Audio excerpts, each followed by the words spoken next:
Joash was 7 years old when he became king, and he reigned in Jerusalem 40 years. His mother's name was Zibiah. She was from Beersheba. Joash did what was right in the eyes of the Lord all the years of Jehoiada the priest. Jehoiada chose 2 wives for him, and he had sons and daughters. Sometime later, Joash decided to restore the temple of the Lord.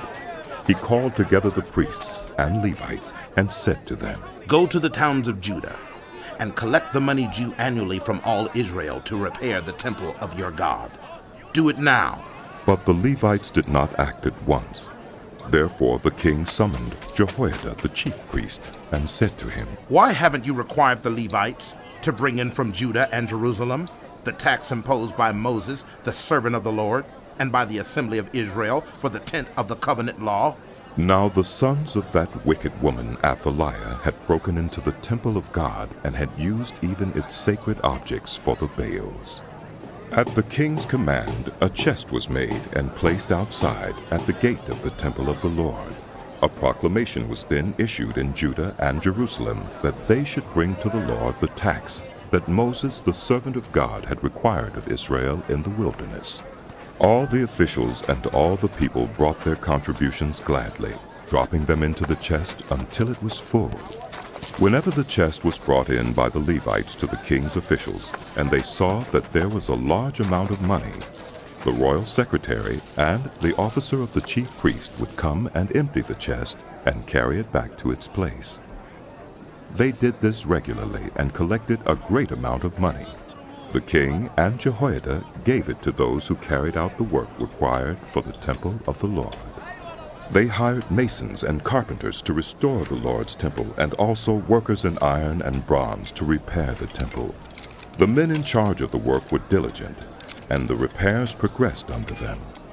They rebuilt the temple of God according to its original design and reinforced it. When they had finished, they brought the rest of the money to the king and Jehoiada, and with it were made articles for the Lord's temple, articles for the service and for the burnt offerings, and also dishes and other objects of gold and silver. As long as Jehoiada lived, burnt offerings were presented continually in the temple of the Lord. Now Jehoiada was old and full of years, and he died at the age of 130. He was buried with the kings in the city of David because of the good he had done in Israel for God and his temple. After the death of Jehoiada, the officials of Judah came and paid homage to the king, and he listened to them. They abandoned the temple of the Lord, the God of their ancestors, and worshipped Asherah poles and idols. Because of their guilt, God's anger came on Judah and Jerusalem. Although the Lord sent prophets to the people to bring them back to him, and though they testified against them, they would not listen. Then the Spirit of God came on Zechariah, son of Jehoiada the priest. He stood before the people and said, "This is what God says. Why do you disobey the Lord's commands? You will not prosper. Because you have forsaken the Lord, he has forsaken you." But they plotted against him, and by order of the king, they stoned him to death in the courtyard of the Lord's temple. King Joash did not remember the kindness Zechariah's father, Jehoiada, had shown him, but killed his son, who said as he lay dying, "May the Lord see this and call you to account." At the turn of the year, the army of Aram marched against Joash.